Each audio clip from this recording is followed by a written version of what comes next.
We've got some brand new voter data to bring you. Pollster Frank Luntz conducting a focus group last night on Wall Street, tax policy, and more. He started by asking them what they want on tax policy from the Biden administration. There's got to be fairness injected into the system. Fairness. Yeah, I mean, you've got to be able to expect that those who've received the greatest benefits from the economic system would also then have the highest responsibility to contribute. I would like to see it cut to the bone. The reforms I would like to see to offset that would be cuts to social programs. And this morning, as always, Frank Luntz joins us. So, Frank, walk us through that. You just saw two people with two very different views of what should happen here. Well, I had trouble sleeping last night. It was the most contentious group that I've done in a long, long time. It was even more contentious than in the lead up to the election. They don't see eye to eye. They don't find common ground. They actually seek to divide themselves.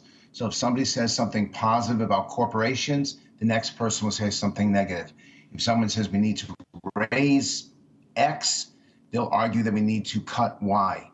And it's going to be very tough for the president and Congress to find that middle ground because, quite frankly, it doesn't exist. So when you think, though, about just the fight, let's just over taxes, for example, you don't think there was any middle ground there? You've got about a third of the country that wants to raise taxes on the wealthy, wants to institute a wealth tax. You've got most people who there is one common ground, one area where we agree on, and that is that they support more stimulus, that they want to put more money into the pockets, directly into the pockets of Americans. And we've been finding this in our polling as well. 85% of Democrats and 55 to 60% of Republicans want yet another stimulus package because they know people who are suffering or they themselves are suffering. So on that policy of spending more to get more money into the economy, there you've got a majority. On everything else in economic policy, on attitudes towards corporations, no majority at all. Frank, I want to get to the next clip in just one sec, but I have a philosophical question.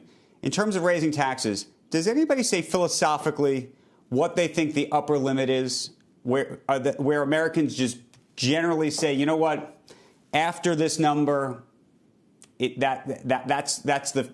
just not fair? Meaning, do you say 50%, 60%, 70% on terms of top marginal rate where people say, okay, or no? Yes, absolutely. And that rate is 50%. What's that number? It's 50%.